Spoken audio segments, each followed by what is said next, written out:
Bueno, buenas noches a todos y a todas. Es un gusto y un honor dar inicio a este curso sobre conceptos básicos en patología mamaria. Primero, agradecer a quienes han permitido y que podamos realizar este curso, a la industria farmacéutica, en este caso Laboratorio Investi, que nos ha permitido la plataforma, y al comité organizador, el doctor Luciano Mignini, Lisandro Benítez Gil, Gonzalo Tavares y a nuestra secretaria Gabriela Santillán, que sin ellos esto no hubiera sido posible. El curso va a contar de reuniones quincenales cada 15 días. La misma va a ser grabada, la cual luego va a ser subida a un canal de YouTube. De todas formas, el 80% de la presencialidad virtual, valga la redundancia, va a ser necesaria para que cuando llegue el momento del examen puedan cumplimentarlo y de esa forma poder obtener los puntos para las certificaciones o las recertificaciones correspondientes. Bueno, sin más introducción, si les parece, vamos a arrancar. El tema que me han convocado es epidemiología, factores de riesgo y presentación clínica en cáncer de mama. La idea es que en el lapso de estos 25 minutos llegar a pasar este tema.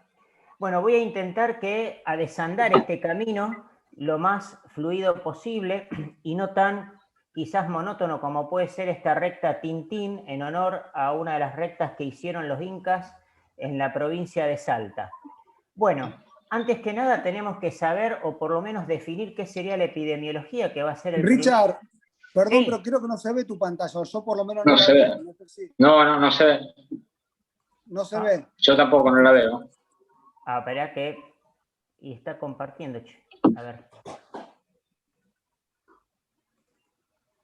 ¿Ahora? Cerrá y volvé. Ahí está. Ahí sí se ve. Ahí está. Ahora Bien. sí. Bien. Gracias. Dale. Bien. Bueno, como decía, la idea es hablar sobre epidemiología, factores de riesgo y presentación clínica del cáncer de mama. La idea es desandar este camino lo menos aburrido posible y menos monótono, como es esta recta Tintín en la provincia de Salta. Antes que nada debemos saber qué sería la epidemiología para poder entender un poquito del tema, y sería el estudio de los patrones de una enfermedad en las poblaciones. Lo que estudia es a qué edad se presentan, si hay alguna relación con la localización geográfica, qué pasa en el hoy, en el mañana o qué sucedió en el pasado, cuáles pueden ser las causas y si hay modificaciones en cuanto a si esa persona vive en un determinado lugar del mundo y se traslada, qué incidencia tendría y finalmente cuáles serían aquellos factores que pueden favorecer su presentación. Si arrancamos a nivel mundial, se dice que, o se estima que en el 2020 hubo alrededor de 18 millones de nuevos cánceres. Y vemos que en su gran mayoría, casi el 50%, se lo lleva Asia, siguiendo Europa y las Américas. Ahora, ¿a qué se debe o a qué se podría deber ese aumento de los cánceres? Por un lado, al crecimiento poblacional. Segundo, al envejecimiento, ya que cuanto más grande es una población, más posibilidades de desarrollar diferentes patologías. También puede estar vinculado con el mayor desarrollo económico y social y a la aparición de quizás o modificaciones de factores como pueden ser el tabaquismo, la obesidad, el ejercicio y los diferentes tipos de alimentación. Voy a pedir, por favor, que silencien los micrófonos. Otro gráfico nos muestra una incidencia estandarizada de las edades de todos los cánceres en ambos sexos y nuevamente vemos que el color azul más intenso se lo vuelve a llevar Oceanía, países asiáticos, Europa y las Américas. Y si empezamos a hablar específicamente de la mama y nos entramos específicamente en el sexo femenino, vamos a ver que en el 2020, a nivel mundial, para las mujeres y a nivel de todas las edades, prácticamente el cáncer de mama se ha llevado un cuarto de esta torta, lo cual empezamos a ver lo importante que es este tumor para las mujeres. Y si ahora nos acercamos a nuestro país, vemos que hacia el 2018 las estadísticas hablan de que sobre todo tendríamos alrededor de 21.500 cánceres de mama a nivel de las mujeres, mientras que, por ejemplo, a nivel del hombre, la mayor prevalencia se la lleva el colon y el recto. Entonces volvemos a decir que el cáncer de mama es en la mujer el cáncer más frecuente. Si lo comparamos en otro esquema con colores, vemos que la tasa ajustada del cáncer de mama prácticamente ronda los 73 por 100.000 habitantes. De ahí es que sea un tema de importancia para salud pública. En definitiva, a nivel entonces de la Argentina, alrededor de 21.000 casos al año, correspondería a un 17% de los tumores malignos, un tercio de todos los cánceres femeninos y, vuelvo a insistir, 73 casos aproximadamente por cada 100.000 mujeres.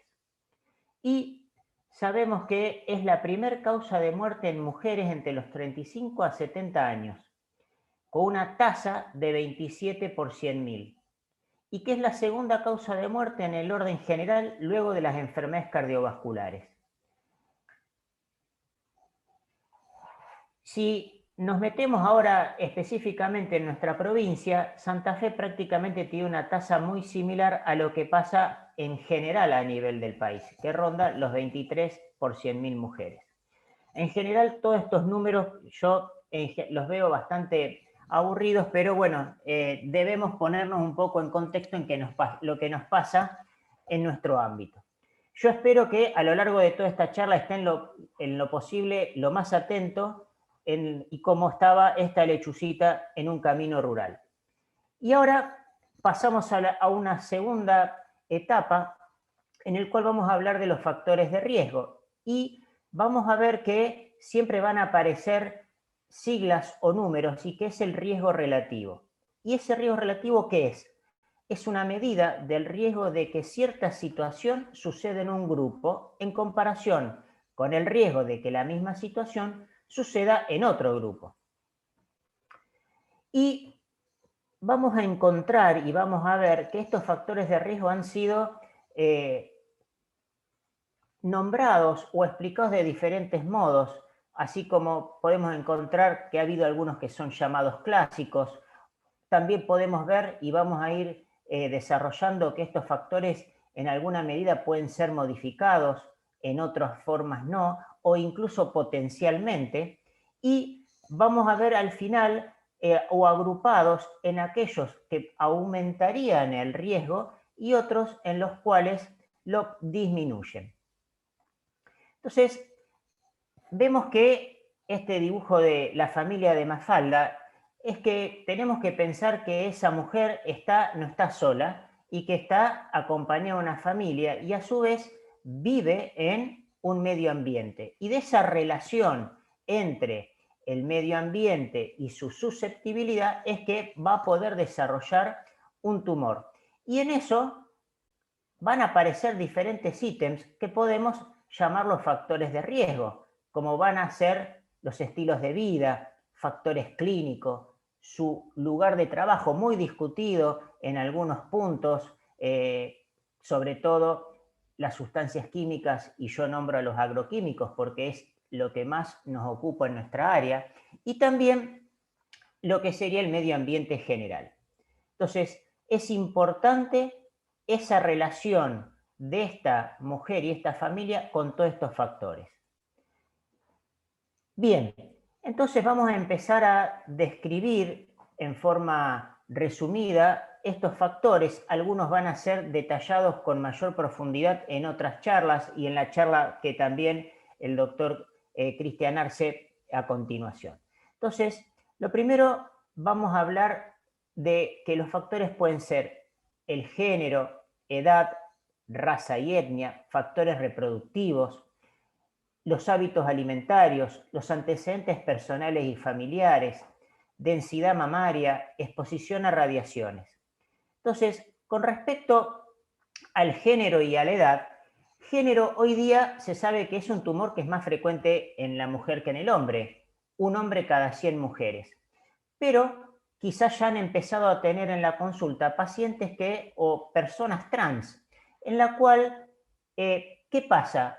Puede haber trans varones que son genéticamente mujeres o trans mujeres que son genéticamente hombres y que algunos para poder modificarse genéticamente toman hormonas o han recibido cirugías, y en el cual debemos también plantear cómo vamos a manejar a estas personas en relación con un riesgo del cáncer de mama, en el cual va a haber que empezar a investigar qué influencia tendrán esas modificaciones y si van a cambiar un poco la posibilidad de que vayan a desarrollarlo. Hoy día, en relación, por ejemplo, a los pacientes trans, se considera un poco su genética y de esa forma planificar o plantear cuál es el riesgo. Por supuesto, en relación luego a la edad, se sabe cuanto más años viva una mujer, más posibilidades va a tener de desarrollar esta patología. Por ejemplo, a los 30 años, una de cada 250 mujeres, cuando, por ejemplo, si llega a vivir hasta los 90, una de cada 9. Otra forma de expresarlo sería cuál sería el riesgo de desarrollar, y prácticamente las tablas son similares. Voy a los más jóvenes, 25 años, uno cada casi 19.000. Obviamente que me podrán decir que día a día vemos mujeres cada vez más jóvenes. El tema es que desde el punto de vista estadístico, a veces los números nos parecen que no serían tan reales y después en la práctica vemos otra cosa. Otro de los puntos es la etnia. Hoy sabemos que, por ejemplo, ciertas descendencias han sido más estudiadas y sobre todo en relación a la genética y a las mutaciones. Y bueno, si uno desciende de una rama judía askenazí, saber que son quienes tienen quizás mayor predisposición. Y también sabemos que va a depender la raza. No es lo mismo, algunos hablan de que la raza blanca tendría más posibilidades de desarrollar un cáncer de mama que la raza negra, o por ejemplo los asiáticos, si viven en Japón y en China, tienen menor riesgo, y que si se trasladan a Occidente, a los pocos años de su vivencia comienzan a tener los mismos factores de riesgo y las mismas posibilidades. Obviamente ahí hay ciertos factores ambientales que hacen que en algunos protejan y en otros no. Y luego pasamos, estos anteriores le dirías que prácticamente, si los queremos decir, no son modificables, es potencialmente algún punto como pueda llegar a ser la cuestión genética. Y después vamos a hablar de algunos factores reproductivos, y en el cual aquí comienzan a haber ciertas influencias relacionadas con la circulación hormonal. Y en este caso podemos tener lo que sería la menarca temprana, en el cual, y la menopausia tardía, ya que sería como cubrir una mayor ventana de exposición a esta circulación de estrógeno y progesterona circulante en ese medio ambiente. Ahora bien, también tenemos que la edad al primer nacimiento. Siempre cuando hacemos la historia clínica consideramos que mujeres que tienen su primer hijo antes de los 30 años aparentemente tendrían una protección prácticamente del 50%, como así también la multiparidad, la lactancia materna, la lactancia materna es otro factor en el cual, a estimular el desarrollo, la maduración de la glándula mamaria, nos permite una protección ante esa patología. se habla de que, por ejemplo, como dije anteriormente, un embarazo a término antes de los 30 años reduciría el riesgo. En cambio, la nuliparidad, fíjense que tiene un riesgo relativo de 3 cuando decimos que la base es 1.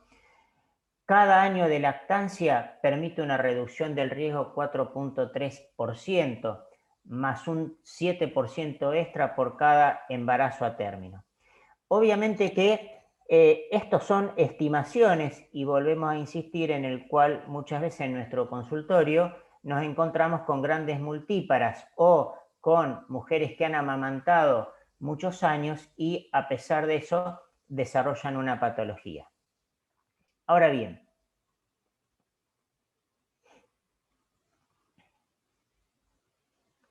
con respecto a la densidad mamográfica, tema que seguramente el doctor Arce hablará, pero en general una mama densa lo que hace es que nos dificulte su examen, su visualización a través de los métodos por imágenes, y ahí es la posibilidad de que al no poder visualizarse correctamente es que podamos obviar o impedir la aparición de ese tumor. Con respecto a la anticoncepción hormonal, es un poco controvertido. Vamos a ver que hay estudios que hablan de que no producirían ningún aumento del riesgo, como otros en el cual su aumento sería insignificante.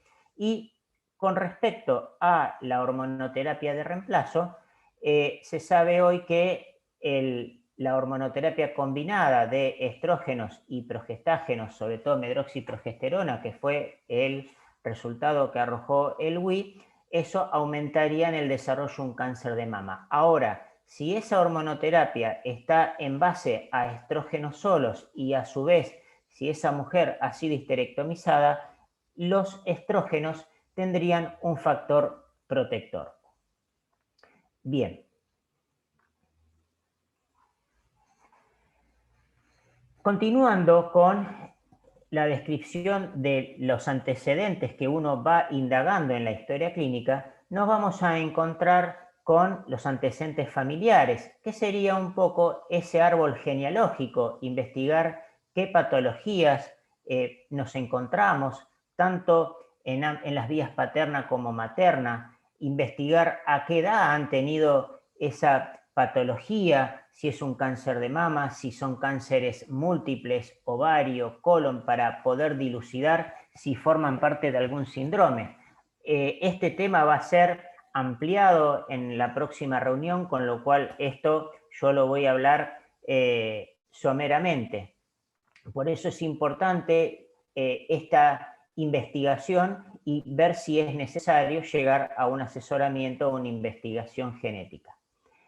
Y también es muy importante indagar sobre los antecedentes personales. Si esta paciente ha tenido biopsias previas, ver si estas biopsias son diagnosticadas con patologías de alto riesgo, por ejemplo, un carcinoma in situ o una hiperplasia ductal atípica, que determinan que tenga mayor riesgo de desarrollar no solo en esa mama o en la otra. Haber recibido radiación ionizante, sobre todo en la pubertad, en patologías quizás como tipo linfoma o enfermedades hematológicas, y que eso nos predisponen a esta posibilidad de desarrollar a edades más avanzadas. Y fundamentalmente pensar siempre en las mutaciones genéticas. Y es lo que cuando yo hablaba de que si eran potencialmente modificables, quizás en un futuro no muy lejano, uno pueda, desde el punto de vista de la ingeniería genética, modificar quizás en antecedentes de altísimo riesgo y, bueno, de esa forma resolver la genética. Y ahora, un poco lo que yo considero que si nosotros tenemos factores que no podemos modificar, deberíamos actuar sobre todo y hacer énfasis, y sería donde la prevención empezaría a actuar, es en los factores que podemos modificar o estimular a que sean modificados. En este caso, los hábitos alimentarios.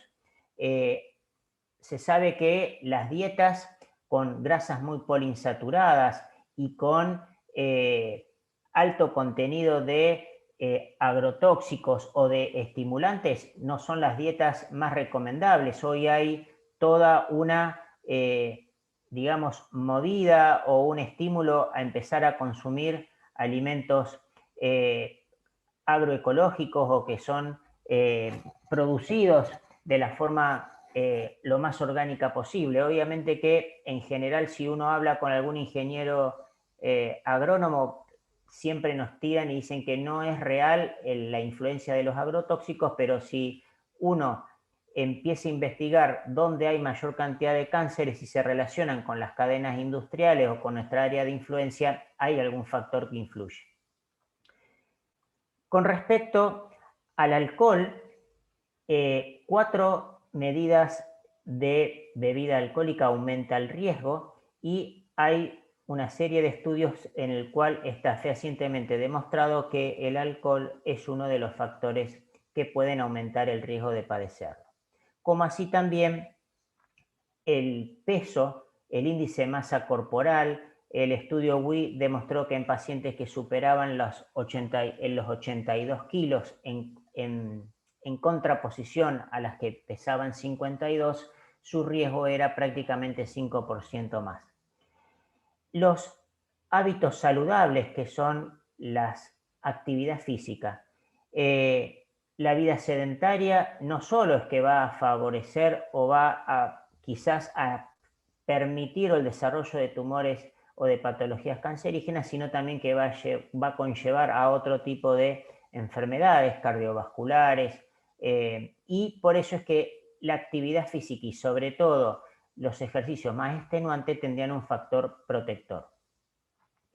El tabaquismo, no solo en relación a la mama, sino también al cáncer de pulmón, que es uno de los cánceres en el cual en la mujer les diría que ha habido un gran aumento en su incidencia dada el ingreso del cigarrillo al sexo femenino.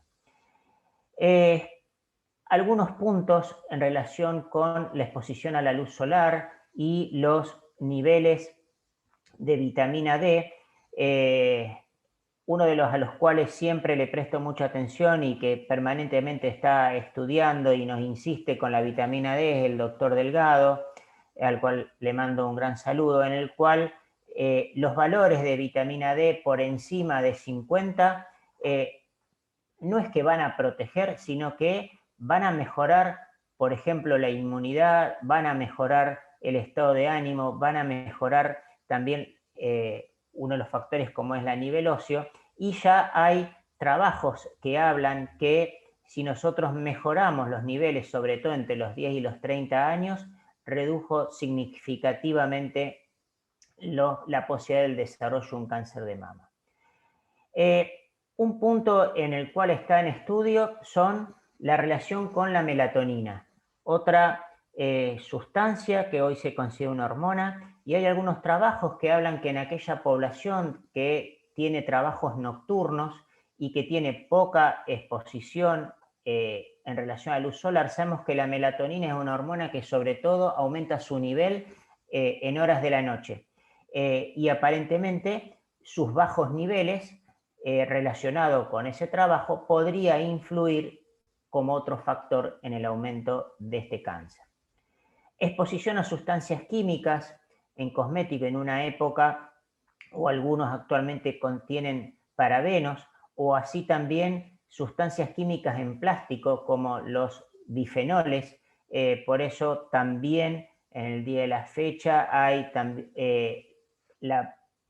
estímulo al uso de envases nuevamente de vidrios. Entonces, a modo de resumen, el ser mujer, cuanto más edad esa mujer tiene, el tener antecedentes familiares de cáncer, haber tenido una menarca temprana, ser portadores de mutaciones, haber estado expuesta a exposiciones de radiación ionizante, ser nulíparo, haber tenido el hijo en mayores de 30 años, todos estos, dietas o consumos de grasas poliinsaturadas, el sedentarismo, la obesidad, todos estos serían factores que producen un aumento del riesgo de cáncer de mama. En contraposición, tenemos aquellos factores que podrían reducir, como comer dietas muy variadas, frutas, verduras, cereales, pescado, actividad física, evitar el consumo excesivo de alcohol, del tabaco, tener o mantener un peso adecuado, estimular la lactancia más de 24 meses y, en lo posible, tener un embarazo antes de los 30 años. Bueno, espero que no estemos indiferentes a todos estos factores, porque creo que vamos a necesitar también de una gran movida de la población como para estimular a que muchos de estos factores puedan ser modificados, y eso va a depender de lo que podamos hacer nosotros. Bien, y por último, como para ir cerrando, es cómo podemos encontrar o cómo se presentaría este cáncer de mama. Diferentes formas, como tumor, ya sea palpable o no, derrames o secreciones por pezón, lesiones del complejo areola-pezón, retracciones de la piel, eritemas, edemas, úlceras, masas axilares y las lesiones imagenológicas. Lo ideal sería que podamos encontrar lesiones no palpables. Ahora voy a poner algunas imágenes que hagan ejemplo de las diferentes presentaciones clínicas. Si voy al extremo derecho de la pantalla, esto es lo que nosotros no quisiéramos encontrar ni ver, pero que frecuentemente y por efecto de la pandemia se sigue viendo, y que son tumores localmente avanzados con grandes ulceraciones. En este caso, un tumor mucinoso. O como así también grandes formaciones tipo coliflor, que forman parte de tumores localmente avanzados. O tumores con edemas de la piel de naranja, ligeros eritemas, que son piel fría y que forman parte de carcinomas inflamatorios. Cambios en las características del complejo areola-pezón, aumentos de la consistencia, en este caso del pezón, o lesiones que impresionan ser cutáneas o dermatológicas, con pequeñas escoriaciones y que muchas veces pueden simular eczemas y que son enfermedades de Paget. Nuevamente, formaciones que pueden estar ulceradas o incluso sobreinfectadas, hoyuelos, retracciones de la piel que con un buen examen clínico podemos observar. Y así como está estas formas de presentación, que son las que no quisiéramos, por suerte también empezamos a tener que, gracias a la imagenología, podemos encontrar lesiones no palpables. En este caso, lesiones que ya están identificadas con un clip, que han sido punzadas y que van a ser tratadas, grupos de microcalcificaciones, que son lo que uno quisiera buscar. Nuevamente, lesiones no palpables identificadas que van a ser tratadas y que se encuentran en los controles mamográficos. Amplias microcalcificaciones, en este caso vistas de otra forma, dada la negativización de la imagen.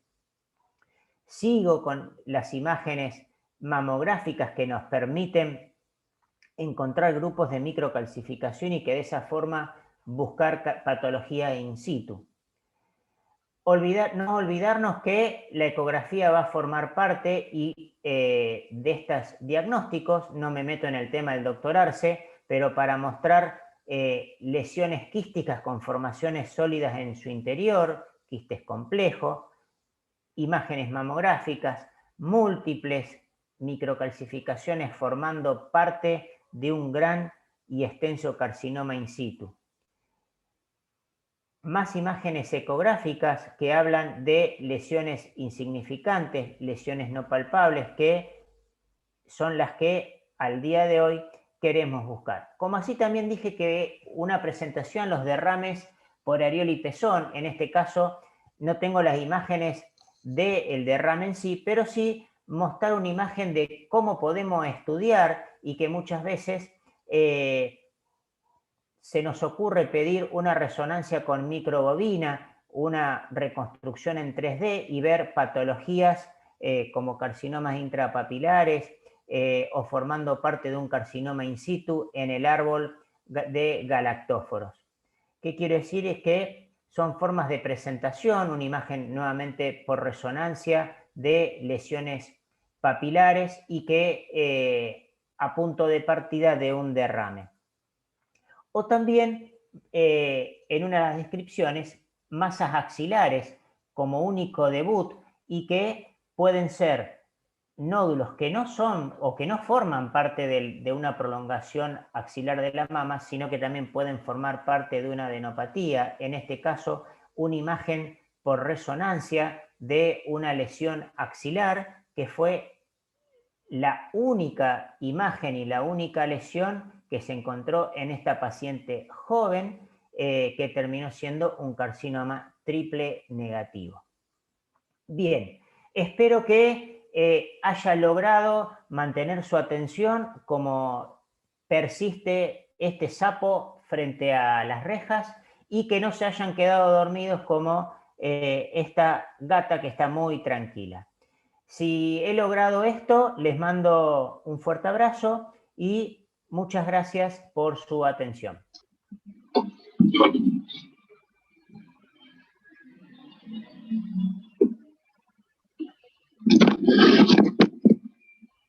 Cristian Arce. Bueno, ahí estoy compartiendo.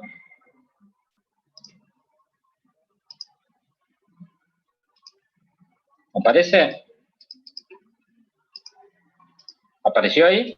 Aún no. ¿Ahí? Ahora sí. Bueno, esperen que abrimos.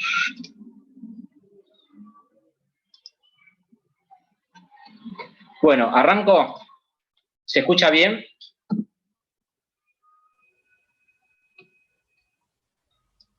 Dale nomás, Hola. Cristian. ¿Se escucha? Bueno. Sí, se escucha bien. Sí, perfecto. Bueno, si no me dicen, me saco los auriculares, yo porque si no, no escucho el retorno. Bueno, ante todo, gracias, Richard. Sí, gracias. Bueno, gracias, Richard, por la invitación para participar en el curso, ante todo. Bueno, a mí me tocó hablar de lo que es escenografía y ecografía mamaria normal. Van a ver que traté de hacer una clase práctica, mostrando no solamente la parte normal, lo que tienen que tener en cuenta, sino también algunas patologías. Me parecía muy, muy aburrido, sino hacerla toda normal. Bueno, la utilidad de la escenografía en patología mamaria. ¿Cuáles son los objetivos que me planteé? Es que conozcan los patrones mamarios por escenografía e interpreten los conceptos básicos para la lectura escenográfica y saber cuándo pedir otros exámenes complementarios. Entonces, ¿cuáles son los objetivos de una lectura escenográfica? Es detección de lesiones nodulares, de calcificaciones benignas, de microcalcificaciones sospechosas, buscar hallazgos asimétricos, distorsiones arquitecturales, evaluar siempre... Sí. Cristian, perdón, poné como presentación porque vemos en parte la charla. Lo tengo como presentación, ¿eh? Está como presentación. Listo, ahí está. ¿Se ve ahí o no? Richard. Sí, se ve, ahora sí se ve. ¿Se ve? Bueno, sigo. Cualquier cosa me paran, lo tengo en presentación. Bueno, evaluar siempre el tejido cutáneo y las regiones axilares. Pero antes vamos a hablar de las incidencias. ¿Cuáles son las incidencias que uno pide, que ustedes como ginecólogos piden ante una mamografía? Es la craneocaudal y la oblicuo medio lateral. ¿Cómo se hace el pedido? Es escenografía digital bilateral, y bueno, uno ya sabe que las dos incidencias básicas son la craneocaudal y la medio oblicuo lateral. Acá tenemos la craneocaudal, donde el rayo va... Cristian, sí, no se ve. sí. No se ve, quedó en escenografía. ¿Ahí? Pues sí, va pasando, pero no como presentación. ¿Y cómo va pasando? Yo lo tengo como presentación directamente, ¿eh? Ahí lo tengo como presentación. Bueno, nosotros vemos todas las diapos y la grande y la de la presentación, pero va pasando como un PowerPoint. Ahí se ve perfecto. Ahí está. ¿Ahí se ve mejor? Ahí Sí, le puse, ahí sí, está. me lo minimicé yo, diríamos. Ahí. Ahí está, Vamos perfecto. a ver si. ¿Ahí se ve bien? Sí, Está bien, perfecto. yo lo veo con las barras de tarea, como el PowerPoint. Bueno, no importa. Seguimos. Estaba hablando de la cráneo caudal. La cráneo caudal, el rayo va desde arriba, la plaquita abajo. Entonces, ¿qué vamos a tener? Vamos a tener, si trazamos una línea desde el pezón hacia atrás, ¿sí? Vamos a tener todo lo que tenemos hacia arriba es la parte externa y todo lo que tenemos hacia abajo es la parte interna. Esta sería la mama derecha, esta sería la mama izquierda, ¿sí? Tengo que pasar de acá porque si no, no me pasa. Al minimizarlo no me pasa. Bueno, y después tenemos la otra incidencia que es la oblicuo medio lateral, donde el rayo va a ir inclinado con un ángulo de 15 grados, ¿sí? Si trazamos una línea desde el pezón hacia atrás, todo lo que tenemos hacia arriba es la parte superior, todo hacia abajo la inferior, ya sea de la mama derecha o de la mama izquierda. ¿Cómo nos damos cuenta que es un oblicuo medio lateral? Porque acá vamos a ver el músculo pectoral en forma triangular. En la otra, en la cráneo caudal, lo vamos a ver al pectoral convexo.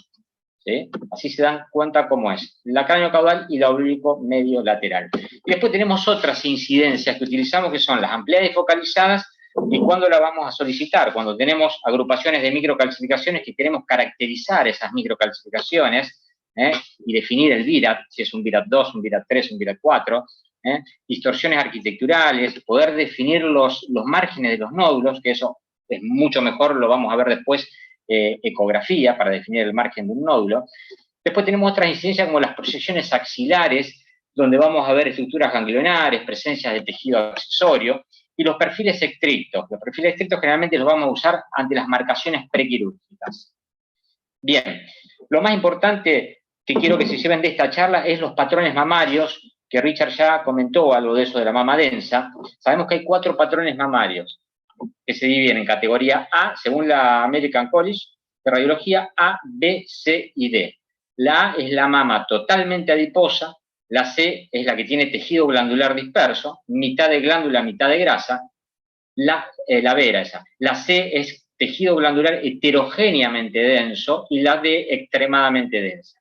Si se fijan, acá, estadísticamente, el 10% de las pacientes tienen mama adiposa, el 10% tienen mama extremadamente densa. El 80% se lo están llevando las dos del medio, la que tiene tejido glandular disperso y heterogéneamente densa.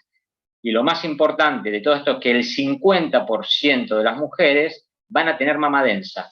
O sea, a ese 50% de las mujeres tenemos que hacerle sí o sí una ecografía. Por lo que dijo Richard antes, es que al tener una mama tan densa, se pueden llegar a ocultar lesiones nodulares, y por eso sí o sí hay que pedir ecografía. Entonces, ¿cuál es la mejor mama para una senografía? Si vimos esos cuatro patrones mamarios, y tenemos una mama densa y una adiposa, vamos a ver que en la mama adiposa, esta es una lesión dibujada, fíjense qué bien que la vamos a ver a la lesión, y en la mama que es densa prácticamente no la vemos. Entonces, en la mama adiposa con una senografía ya estaríamos. En la mama densa hay que pedir siempre, además de la senografía, una ecografía. Bien, ¿y por qué nos sirve siempre antes de hacer una ecografía la mamografía? Porque vamos a poder ver lesiones. Esta es una incidencia medio oblicuo lateral, una cráneo caudal. Entonces podemos detectar lesiones y poder ir a buscar a la ecografía dónde está esa lesión. Por ejemplo, en este caso está en el cuadrante ínfero-interno. Y en una mama tan adiposa como es acá, si no tenemos la mamografía, esta ecografía a lo mejor podemos pasar por alto el nodulito. Muchas veces son nódulos que tienen una ecogenicidad muy similar a la grasa, y lo podemos pasar por alto si no tenemos la mamografía. Bueno, entre las lesiones de escenografía, cuando nosotros vamos a hablar de las lesiones escenográficas, vamos a escribir como nódulos o densidades. Los nódulos cuando la vemos en dos proyecciones, en la cráneo caudal y en la incidencia medio oblicuo lateral. La densidad cuando la vemos en una sola proyección. Y además de eso, ¿qué vamos a mencionar? La forma, los márgenes, la densidad, si tienen baja densidad o alta densidad, el tamaño, la ubicación y los hallazgos asociados. En cuanto a las formas, pueden ser redondas, ovales o irregulares. en cuanto a los márgenes, pueden ser circunscriptos o no. Y dentro de los no circunscriptos están los microlobulados, los oscurecidos por el tejido glandular, los indistintos, que son las lesiones que generalmente empiezan a infiltrar, y los espiculados. Ahí tenemos algunos ejemplos de algunas imágenes nodulares, de márgenes bien circunscriptos, lobulados, espiculados, indistintos, parcialmente oscurecidos. Puse muy poquitos ejemplos para que por lo menos vayan viendo algunas imágenes. Fíjense cómo podemos correlacionar la mamografía, donde tenemos esta imagen, con esa forma media triangular, y se hace la ecografía, tiene el mismo patrón. Tenemos entre las imágenes que podemos ver, yo les dije que podían ser de alta densidad o baja densidad. Estas son lesiones, son quistes oleosos, un quiste oleoso en un área de cicatriz quirúrgica, un quiste oleoso que está parcialmente calcificado, son todas lesiones patognomónicas estas, mamografía.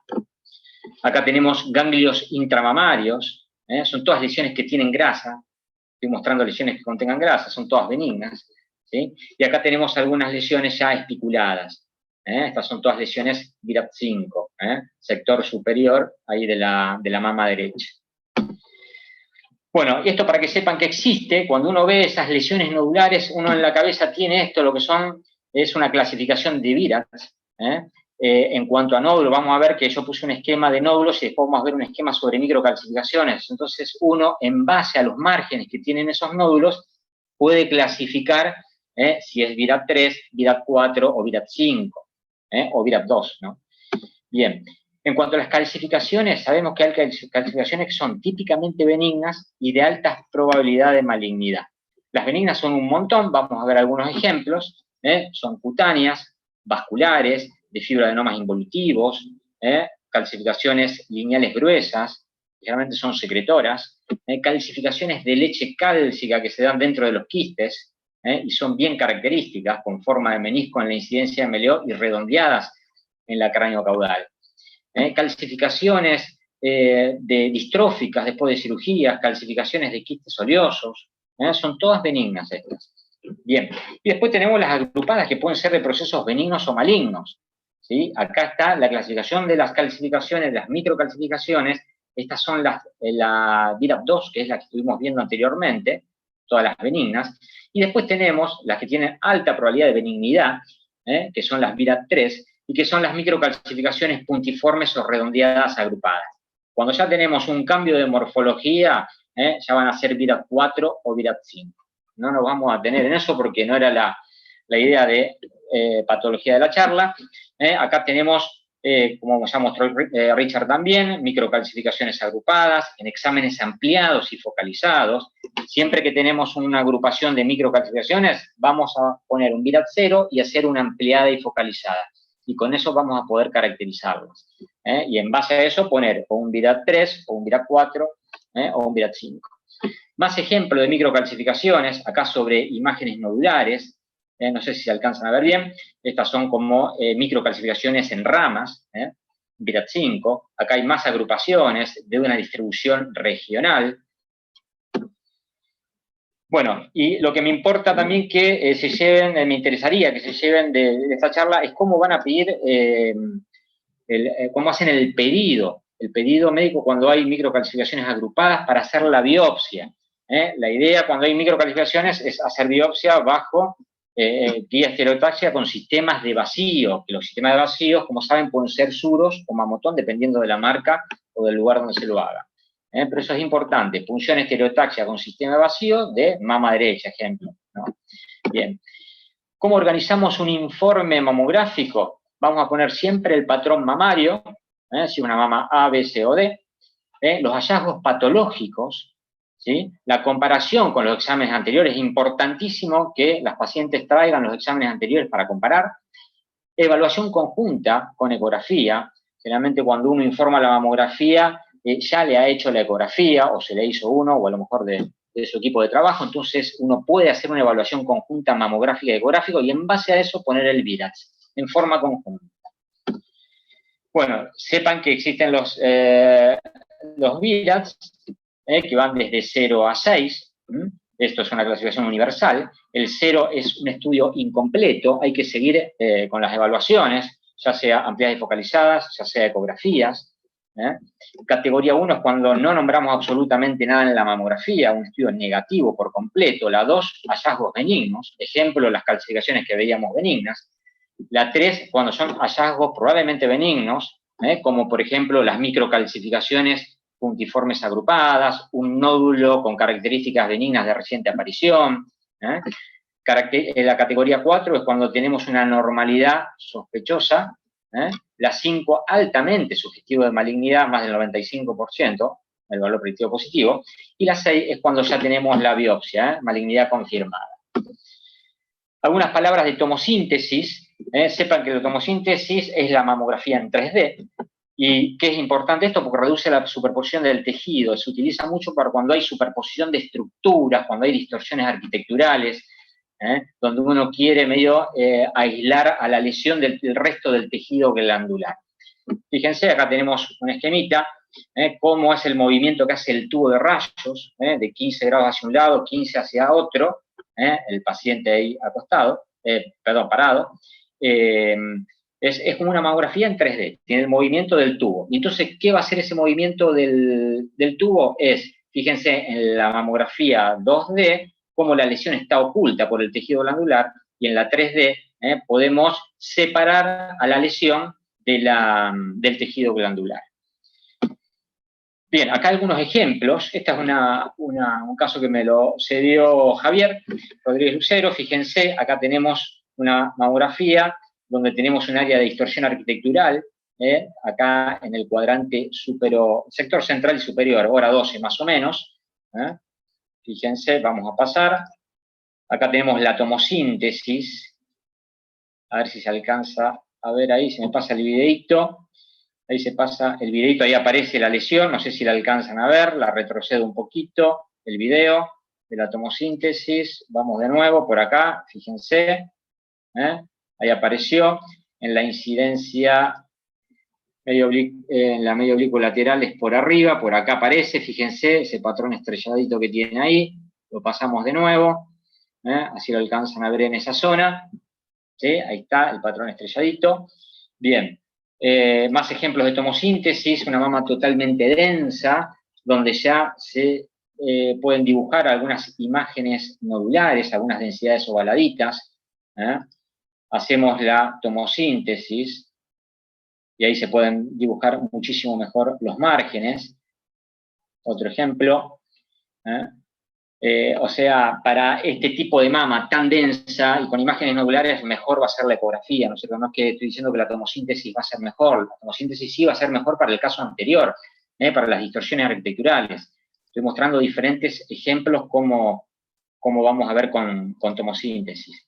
Para eso es mucho mejor la ecografía. Otro ejemplo donde tenemos, no sé si lo van a alcanzar a ver, unas calcificaciones agrupadas, que la ampliada y focalizada las puede distinguir muchísimo mejor que la mamografía 2D y que la tomosíntesis, que acá no creo que la alcancen a ver, está por esa zona. Bueno, seguimos. Pasamos el videito. Bueno, la utilidad de la ecografía en la mama. Sabemos que la ecografía aumenta la especificidad de la mamografía. El mejor rendimiento diagnóstico lo va a lograr cuando el estudio ecográfico lo hace el mismo que interpretó la mamografía, el mismo que hace la resonancia. Bueno. Entonces, el VIRAT fue desarrollado, un poco lo que estuvimos hablando anteriormente, en el 93 para la mamografía, y en el 2003 aparece el léxico para ecografía, mamografía y resonancia, a partir del 2003. Que es con el léxico que uno trata de realizar los informes. ¿Cuáles son las indicaciones actuales de la ecografía? Esto es lo que está más en boga, es lo que hablamos anteriormente, la mama tensa, categoría C ideada. Todas esas mamas hay que hacer ecografía. Va a evaluar los hallazgos clínicos, mamográficos y de resonancia, implantes mamarios y sus complicaciones, examen inicial en pacientes jóvenes, embarazadas y lactancia, guías para procedimiento intervencionista, mamas posquirurgia, guía de tratamiento radiante y otras más, que están acá, las indicaciones. El informe, ¿cómo lo vamos a hacer? Tiene que ser un lenguaje conciso, definido y estandarizado. y la terminología del VIRATS utilizada universalmente, que todos hablemos con el mismo idioma. ¿Qué vamos a informar? Como igual que la mamografía, el tejido mamario, el patrón mamario, la descripción de los hallazgos, la localización donde están ubicados y la conducta a seguir. El patrón mamario es lo mismo que la mamografía, nada más que le agregamos la mama lactante. Acá tenemos un poco la cuestión anatómica, una mama totalmente adiposa, con el tejido conectivo, los ligamentos de Cooper. Acá una mama que tiene un poquito más de tejido glandular.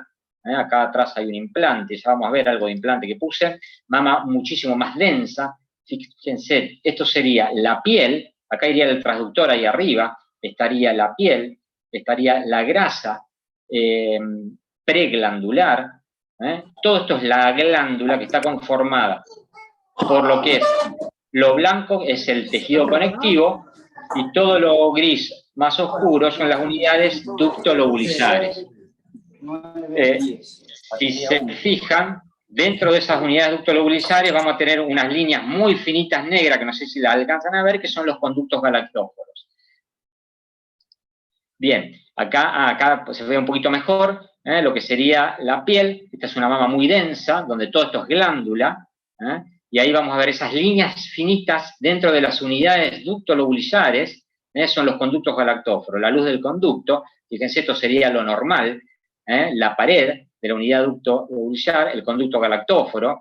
Cuando tenemos dilataciones de esos conductos galactóforos, se nos va a afinar lo que es la pared, y cuando tenemos engrosamientos parietales, por ejemplo las hiperplasias, vamos a tener un aumento de espesor de toda esta zona gris oscura, y el conducto galactóforo me permanece también finito.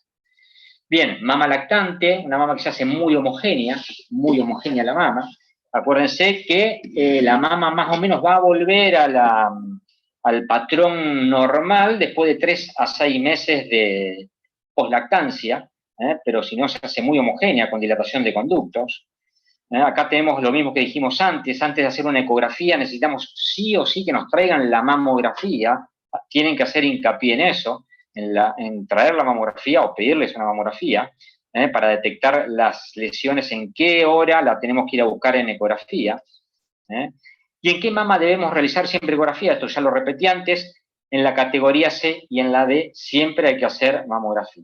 Por más que nosotros veamos que es normal, como por ejemplo en este caso, una mama extremadamente densa, podemos ponerle tranquilamente un VIRAT 1, no porque una mama densa sea densa, vamos a poner un VIRAT 0, si no piensen que tendríamos un 50% de paciente con VIRAT 0. O sea, la densidad mamaria no me va a indicar que sea un VIRAT 0, es un VIRAT 1, un VIRAT 2, pero no un 0. Sí hay que sugerir la ecografía por disminución de la sensibilidad.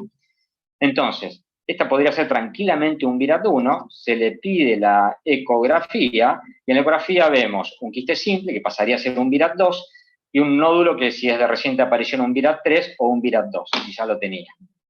Entonces, en esa evaluación conjunta que les decía, vamos a informar la mamografía y no le vamos a poner un VIRAT 1, le vamos a poner un VIRAT 2 o un VIRAT 3.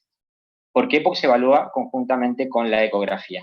Otro caso, una mama extremadamente densa, paciente de 30 y pico, 40 años, 37 años creo que tenía, se le hace la ecografía y esta, fíjense, una lesión con todas las características malignas, bien espiculadas, con vascularización interna, márgenes muy mal definidos, pasa de ser un VIRAT 1 mamográfico a un VIRAT 5. Entonces, en la evaluación conjunta, cuando informamos esa mamografía, le vamos a poner un VIRAT 5.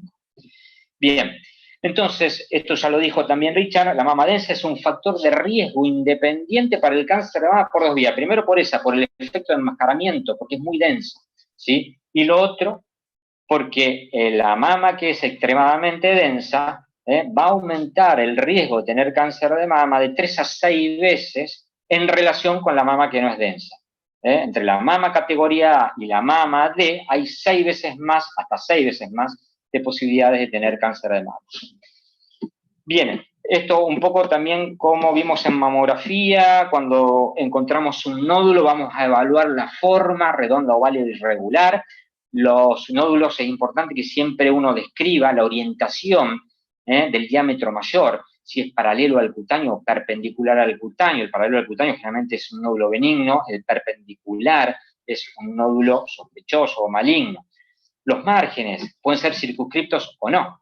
Y dentro de los no pueden ser microlobulados, indistintos, angulados o espiculados. Acá tenemos algunos ejemplos de márgenes bien circunscriptos, lobulados, indistintos, acá con varias lobulaciones, márgenes angulados, como ángulos rectos, espiculados, ¿sí? Son todas diferentes patrones o márgenes. El patrón ecográfico interno es importante también eso. Si es un nódulo que es todo negro, va a ser un quiste simple, anecoico que se llama, es un quiste simple. Los hipoecogénicos generalmente vamos a sospechar en algo más malo.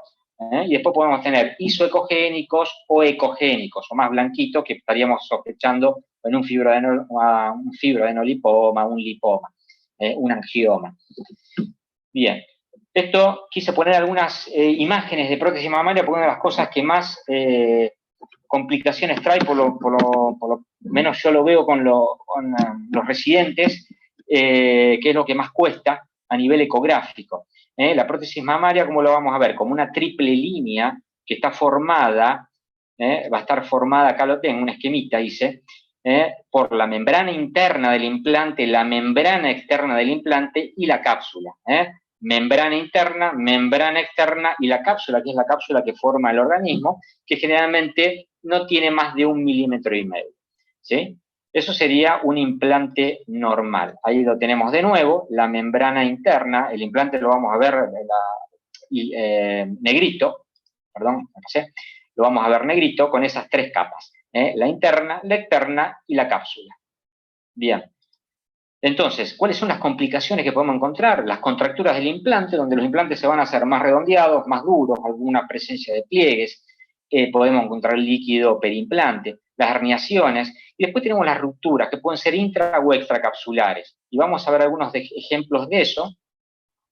Esto es un ejemplo de una contractura, fíjense, una mama derecha y la mama izquierda, cómo un implante se hace mucho más redondo, con un aumento del diámetro antero-posterior en relación al otro, bien típico de las contracturas del implante. Acá fíjense cómo estamos midiendo la cápsula. Acuérdense que dijimos, había una membrana interna, una membrana externa, y después venía la cápsula. Fíjense, la cápsula estaría hasta un grosor más o menos normal, de 1,5 milímetros.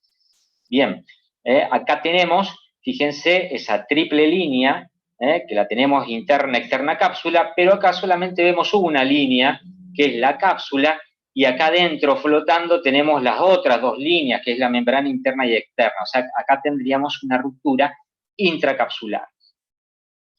Pasamos a la otra, ahí lo vemos mucho mejor, cómo se puede ver la cápsula y la membrana interna y externa del implante, una ruptura intracapsular.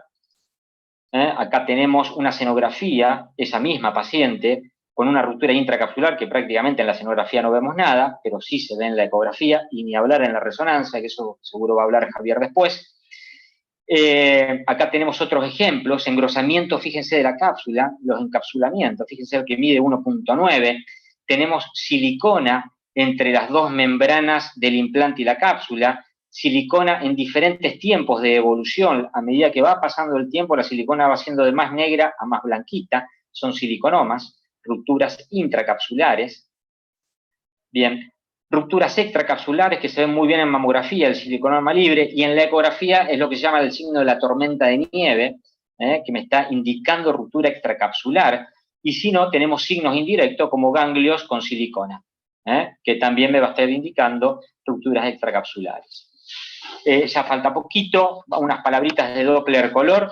Sepamos que el Doppler color es importante para la evaluación de los nódulos, para ver si es un quiste denso, si es un nódulo sólido, y dentro de si es un nódulo sólido, si es muy vascularizado o no, porque puede ser un parámetro de malignidad, la intensa vascularización. También nos sirve para evaluar los quistes complicados, que son los quistes que tienen pared inflamada, que es un VIRA 3, los quistes complejos, donde vamos a tener septos gruesos, vascularizados, o nódulos murales, nódulos muy vascularizados. ¿tá? Y de la electrosonografía, algunas palabritas. Esto lo que va a permitir es evaluar la rigidez de los tejidos. en este caso, la rigidez de los nódulos de las patologías. Hay una clasificación que va, según en colores, desde verde, amarillo, hasta el azul. El azul es el más duro, son los nódulos más duros. Los colores estos más claros son los nódulos mucho más blandos. Acá tenemos un ejemplo, fíjense en la ultrasonografía, con un nódulo que ya por la ecografía bidimensional, no necesitamos ni Doppler, vemos que es un nódulo totalmente sospechoso, especulado, hay que biopsiarlo. Esto es para demostrarle a ustedes que era un nódulo duro, por eso pinta de azul.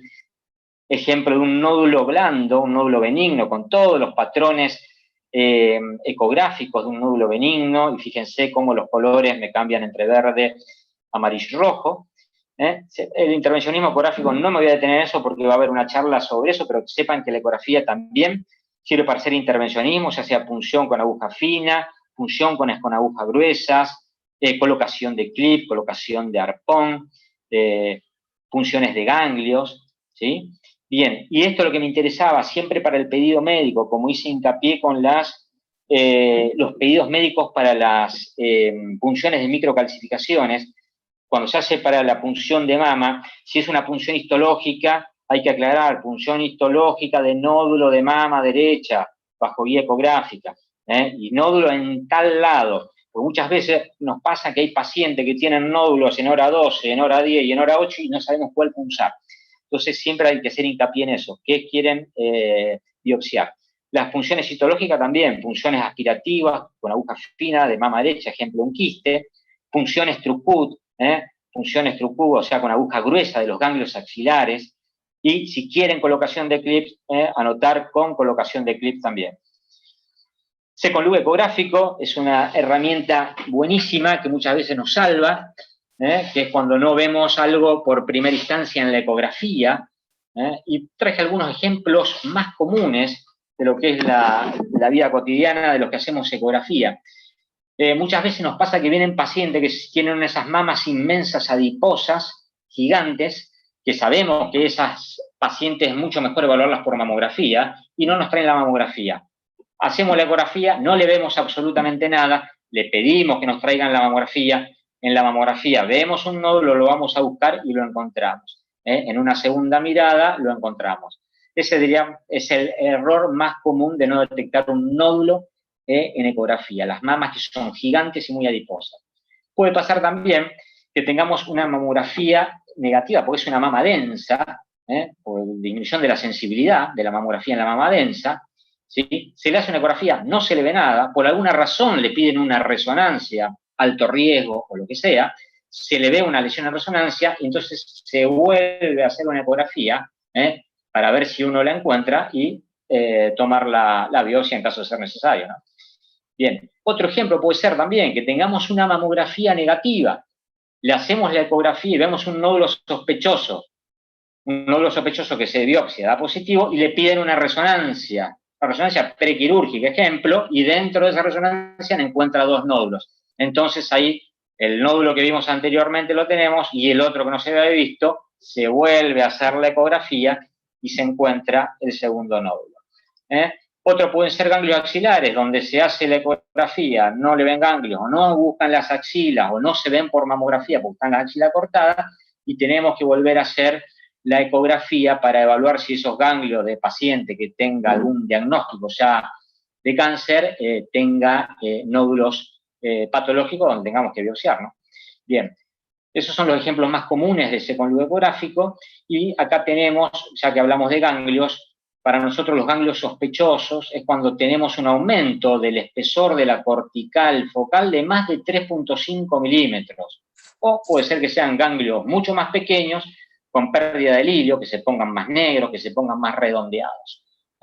Esa es una clasificación de Betti.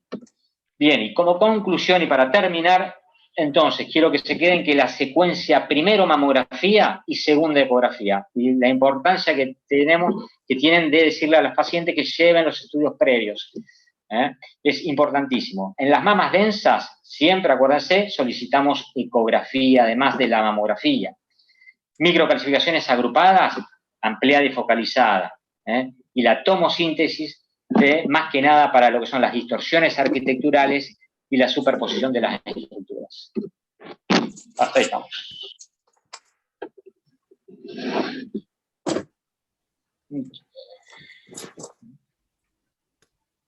Muchas gracias, Cristian.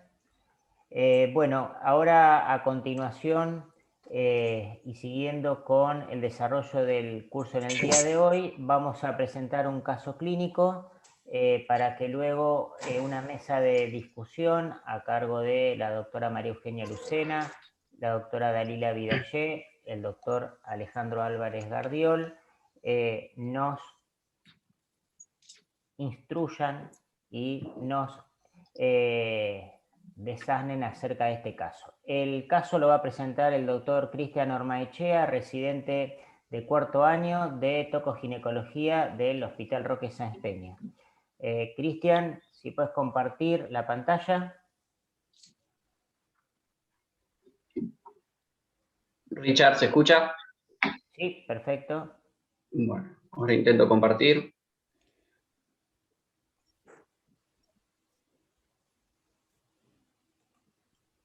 Creería que ahí se estaría viendo.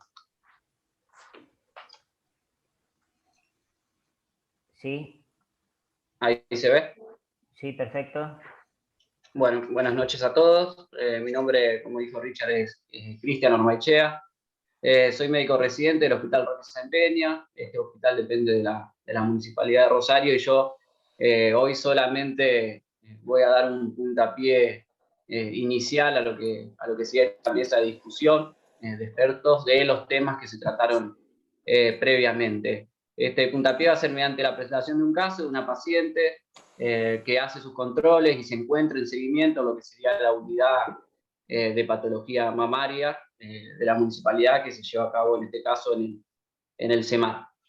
Es una paciente que se controla en los consultorios hace 8 años, fue su primer consulta en el año 2013. Esta línea de tiempo va a representar todos los contactos que tuvimos con esta paciente hasta hace unas pocas semanas. El motivo de consulta, de esta primera consulta, fue un nódulo en la mama izquierda. Fue en ese momento una paciente de 38 años, hoy actualmente tiene 46 años, fue derivada de un centro de salud de referencia por un nódulo en la mama izquierda, en el cuadrante superior externo, y la paciente se enteró de este nódulo por un autoexamen mamario un mes previo a la consulta. Al examen físico, el nódulo presentaba características de benignidad, por así decirlo, los bordes eran netos, desplazaba sobre los planos profundos y las axilas en ese momento eran negativas. Hay algunos datos que por ahí se nos perdieron en la presentación porque son datos directamente sacados de la historia clínica de la paciente. Como antecedentes, esta mujer tuvo 3 embarazos y 3 partos. Su primera menstruación fue a los 13 años.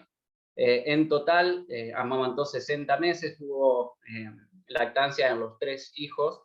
Se cuidaba como método anticonceptivo actual una ligadura de trompa bilateral posterior al último parto, pero tuvo como método anticonceptivos orales combinados por 6 años durante su vida reproductiva. Como patologías de importancia, solamente una insuficiencia venosa en los miembros inferiores, no tenía otras patologías de relevancia al momento de la consulta. Sí, cuando se indagó por antecedentes familiares, tenía 2 antecedentes relacionados al cáncer de mama muy importantes, que eran 2 hermanas fallecidas a los 42 y a los 48 y a los 44 años, que eran sus 2 hermanas. Es decir, que en la primera consulta tenemos, además de una paciente que tenía un nódulo en la mama izquierda, antecedentes familiares positivos de mucha importancia con, digamos, la parte lógica de la consulta con la angustia que esto le acarreaba a la paciente.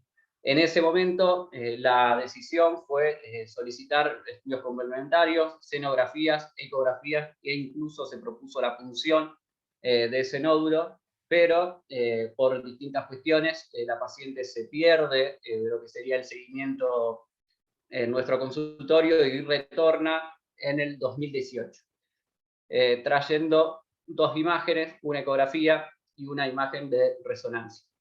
La ecografía informaba, en este caso, nódulos bilaterales, no tenemos las imágenes, pero eran nódulos bilaterales en ambas mamas, 2 nódulos en cada una, de características imaginológicas hipoecogénicas, con contornos en ambas mamas bien definidos, de 12 milímetros, 9 milímetros, y en la mama izquierda continuaba el nódulo que ella presentó en la primera consulta. Tenía un nódulo en la hora 2 de 10 por 6 milímetros y en la hora 7 de 21 por 10.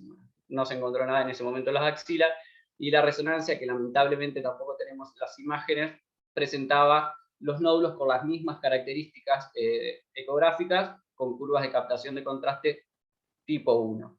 En ese momento lo que se decidió fue un control anual de la paciente. Se solicitaron estudios tanto en el 2019 como en el 2020, cenográficos y ecográficos, de los cuales presentaban características de benignidad, tanto la cenografía, que esas sí son las imágenes de la paciente, que lo informaban como un VIRAT 1, sin micro ni macrocalcificaciones, mamas densas, pero no tenían el fibrosamiento cutáneo, ni otras alteraciones, y en la ecografía se seguían visualizando los nódulos por las características similares a la ecografía anterior.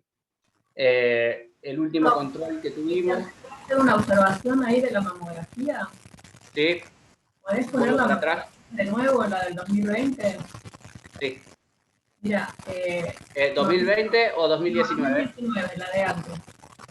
Ahí, si vos mirás en el plano anterior y en el cuadrante superior del lado izquierdo, ahí se dibuja una imagen nodular. No está informada, probablemente sea ese nódulo original, esa imagen acá. Esta. Sí, lo mismo cuando lo vimos con Richard, nos fijamos y eso también lo vimos, pero bueno, el informe no lo... No, yo para recalcar que, digamos, no era un VIRAT 1, ese informe no... Perfecto.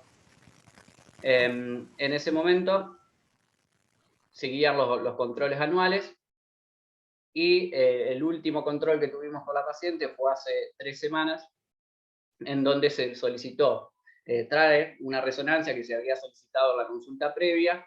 Disculpame un segundito, Euge, pero fíjate en el 2020, no se ve esa imagen. Se ve la del 19, pero no se ve la del 20. Es algo distinto esto, Dalila, y está el pezón adentro de la mama, no es una buena técnica. Ah, bien. Por eso bien, también bien. Siempre es importante la comparación con los estudios previos, pero Perfecto. Debe estar tapado en algún lado. Ajá. No es la misma posición de la mama.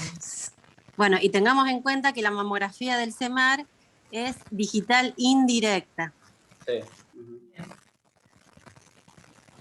El último estudio que nos trae la paciente fue una resonancia magnética que se hizo en el año 2021,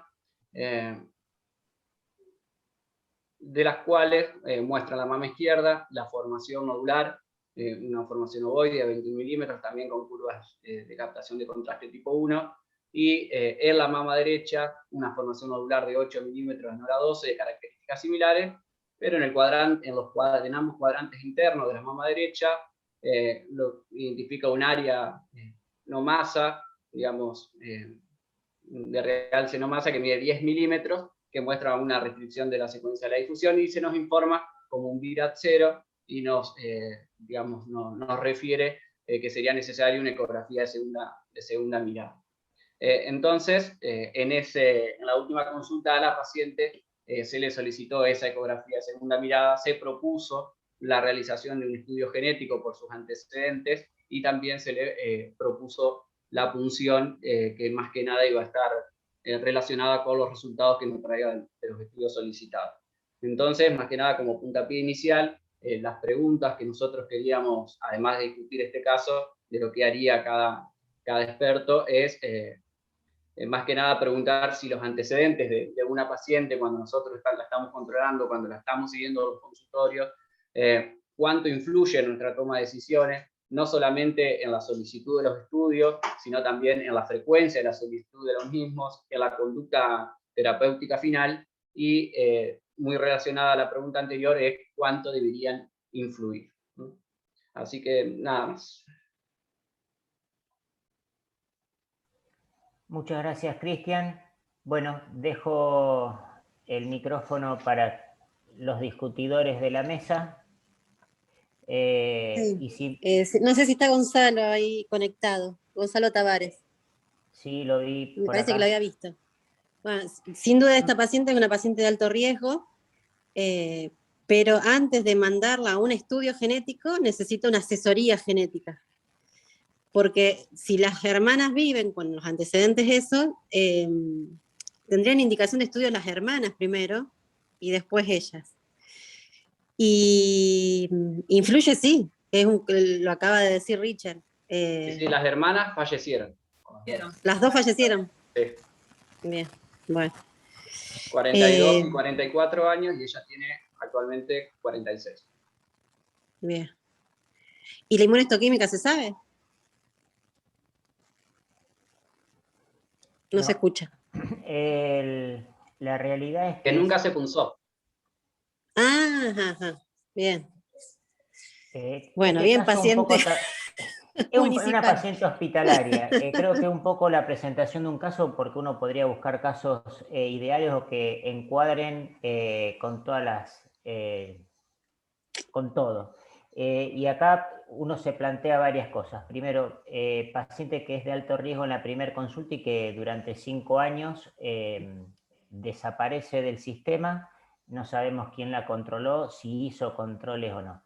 Y el otro punto, que ya que está María Eugenia, me gustaba preguntarle es, ¿cuánto influyen cuando se le coloca un BI-RADS a las imágenes? Porque vamos a suponer que esta paciente le ponen un 1 cuando quizás sería un 2 o quizás otro BI-RADS, y si esa paciente la ve un especialista o la ve un médico general, quizás le dice venga dentro de un año y se nos puede estar pasando otra forma de seguimiento. Bueno, mira, Richard, yo creo primero que uno clasifica las imágenes, no clasifica por los antecedentes, uno clasifica imágenes, tanto en mamo como en eco como en resonancia. Ahora, el hecho de los antecedentes familiares, antecedentes personales, si existen mutaciones genéticas y la paciente es de alto riesgo, eso va de la mano de la toma de decisiones clínicas para hacer más estudios o no. Las pacientes que son de alto riesgo, consideradas como las que tienen mutaciones genéticas, en el medio donde yo trabajo, que es el privado, y reniego un poco menos que ustedes con poder autorizar o no las prácticas, debería tener una resonancia anual, con protocolo normal o con protocolo abreviado según los últimos trabajos, pero si la paciente es de alto riesgo, esa sería la forma de manejarla. Ahora, si la paciente es hospitalaria, por más que sea de alto riesgo, si yo en la mamografía no veo nada y le hago una ecografía y tampoco le veo nada, no le pongo un BI-RADS 3 porque sea de alto riesgo. Porque yo tengo que clasificar las imágenes. Ahora, si la paciente es de alto riesgo, de riesgo intermedio o de bajo riesgo, sabemos por los estudios y por las convenciones, digamos, entre distintos especialistas, cómo tenemos que manejar esa paciente. La de alto riesgo con una resonancia, si no tolera la resonancia o no puede acceder a la resonancia, por lo menos mamo y eco, pero lo ideal sería la resonancia anual y la mamografía junto con la eco también. Entonces, en este tipo de pacientes es válido hacer, supongamos, en enero la resonancia, en julio la mamo y la eco, y en enero del año siguiente vuelve a repetir la resonancia. ¿Por qué la resonancia también junto con los otros métodos? Bueno, porque hay algunos tipos de carcinoma in situ o carcinomas lobulares que la resonancia no los ve. Y después, bueno, la paciente de riesgo intermedio o de riesgo normal, de riesgo promedio, si la mama es densa, como explicaba Cristian antes, tiene que acompañar en las mamas categoría C y D del uso de la ultrasonografía. Y también, como decía Cristian, que sea el mismo operador el que informa la mamo y que hace la ecografía, para saber lo que hay que buscar. Nosotros, la mayor dificultad que tenemos en nuestro medio es cuando la ecografía la hace una persona que no sabe mamografía. No porque sea mal ecografista, sino porque no puede poner las imágenes en conjunto. Y eso, la verdad, es una limitación. La ecografía tendría que ser hecha por un profesional que maneje las distintas formas de metodología de imagen. Y volviendo a tu pregunta inicial, uno clasifica imágenes. Y después, teniendo en cuenta el riesgo, sabemos cómo tiene que ser el screening. Pero yo no voy a cambiar el BIRAT porque sea de alto riesgo. ¿Me explico? No sé si estoy clara.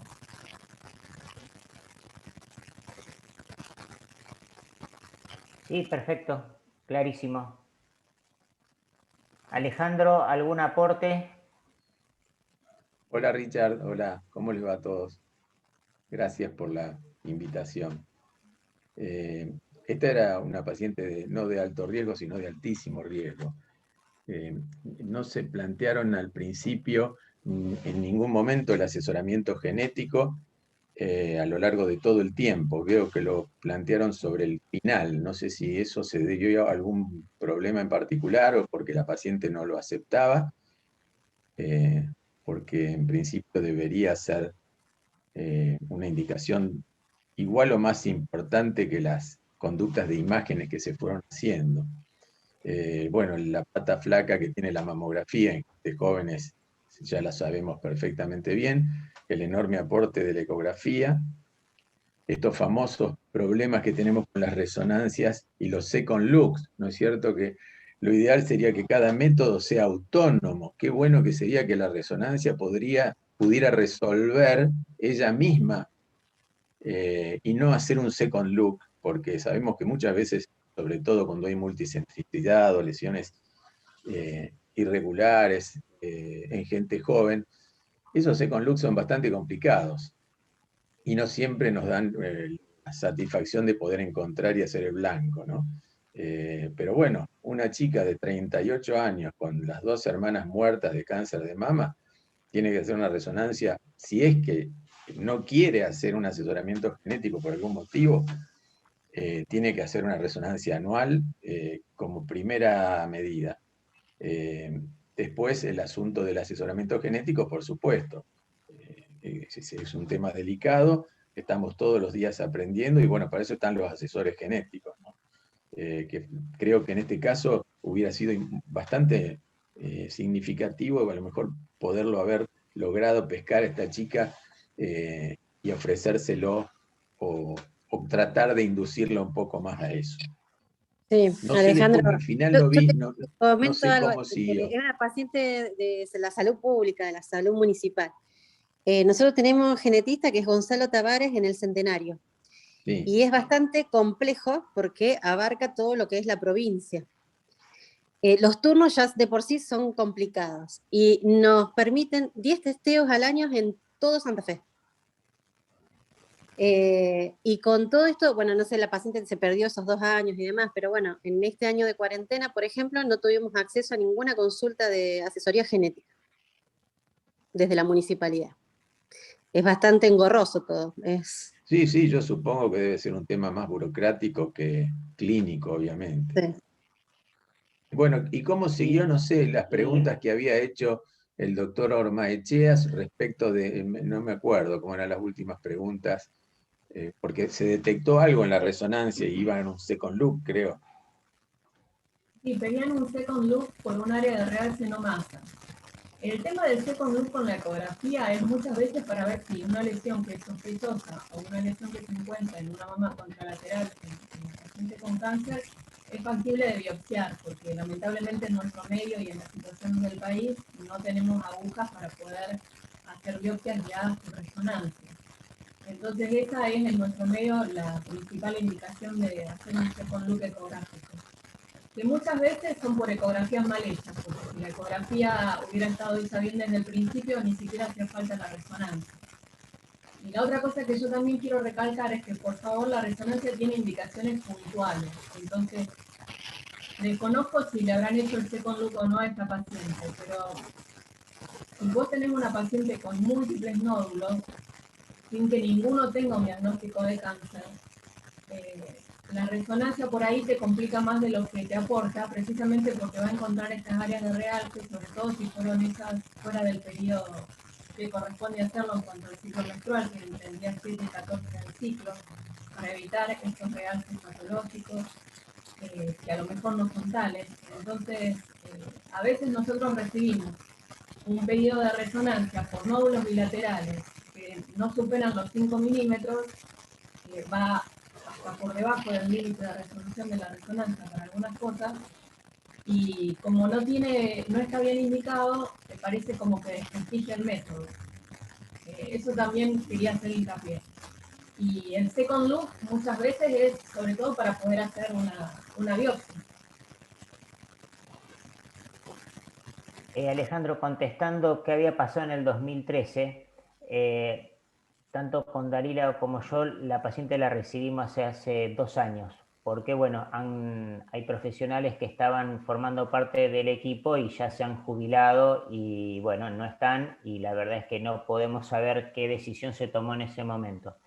De todas formas, aprovecho para, en una de las preguntas, vamos a suponer ahí en el 2013 que se le solicitó una punción de ese nódulo que la paciente no realiza. ¿Cuánto te influiría a vos, a pesar de que cenográficamente y ecográficamente el nódulo tiene características de benignidad, te influye el antecedente familiar para hacer un intervencionismo o no? Si la lesión es, vos te referís a una lesión Esta paciente tiene una imagen en el 2013 que ecográficamente y mamográficamente estaba informada como un BI-RADS2, una lesión imagenológicamente benigna. Sí, a mí me influye muchísimo porque evidentemente que no es lo mismo. Estamos hablando de una chica que tiene dos hermanas de la familia, sí, y no sabemos nada de la genética porque no se puede hacer ni creo que se pueda hacer.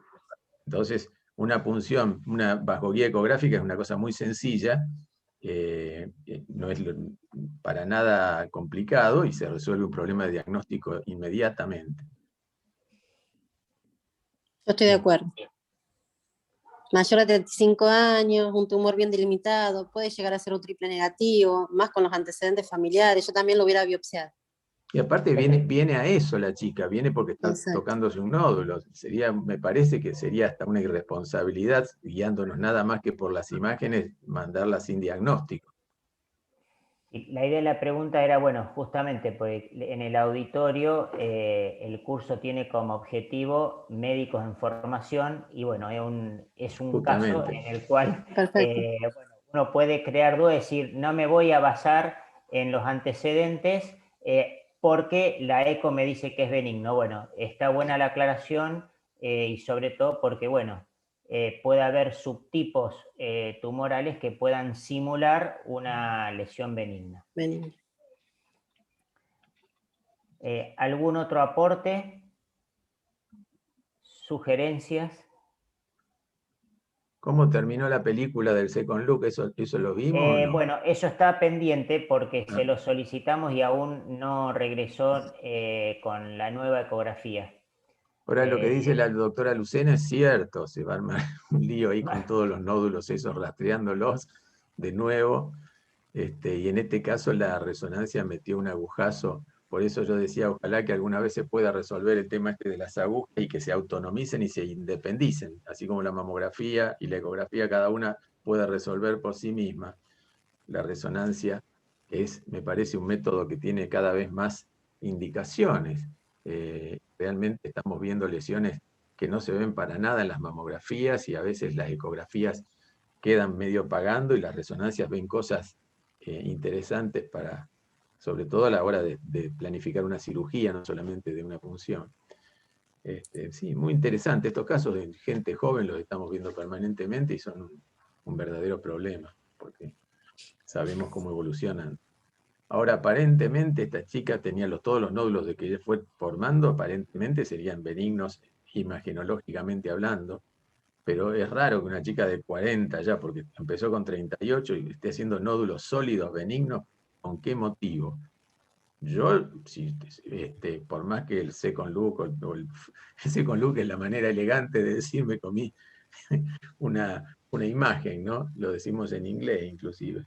Pero creo que llegó el momento de hacer, nunca se hizo biopsia a esta chica, nunca se hizo punción histológica de ningún nódulo. Aún no. Claro, yo creo que a eso habría que proceder, por lo menos a buscar qué pasa ahí. en esos nódulos, esos tumores sólidos que le están apareciendo, ¿serán fibroadenomas realmente? Raro. A los 40 años. Raro. Acuérdense que los triple negativos son tumores que simulan muchas veces con imágenes redondas, con buenos márgenes, limpios, y resulta que son tumores pushing que están creciendo rápido. Yo no la dejaría sin biopsiar independientemente de que venga el second look o lo que fuere, ¿no? Esa es la idea, es obtener una muestra histológica.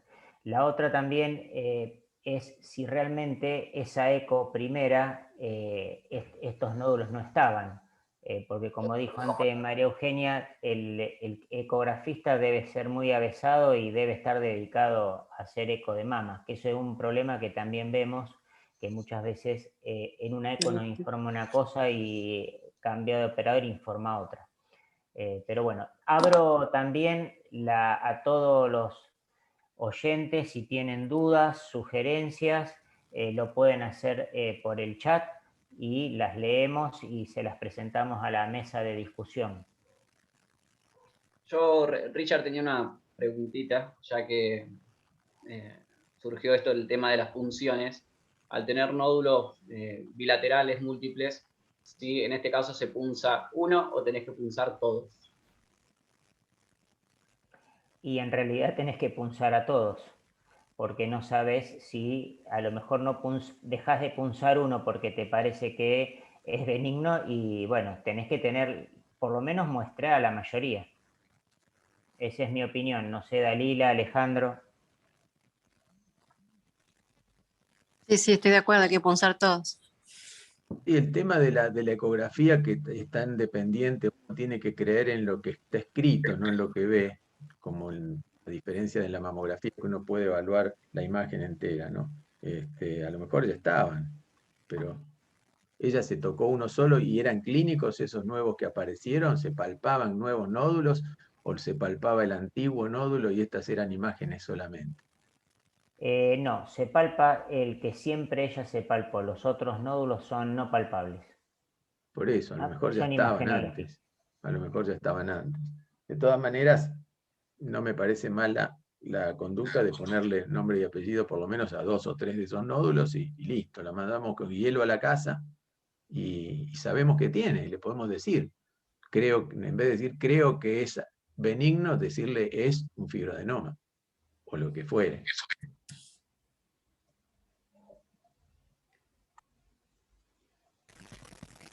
Perfecto, bueno, no he visto preguntas, si alguna otra sugerencia, si no, vamos dando cierre al primer encuentro. Recordar que en lapso de 15 días continuamos a las 19 horas, va a ser una reunión relacionada justamente con todo lo genético. El coordinador y encargado va a ser el doctor Gonzalo Tavares. Vamos a tener invitados de la ciudad de Santa Fe, la doctora Marcela López, así que quedan todos invitados nuevamente. Y volver a agradecer la participación de todos y la invitación a este curso que surgió por inquietud de los asociados de la Asociación de Mastología Rosario. Buenas noches y muchas gracias a todos. Buenas noches. Buenas noches.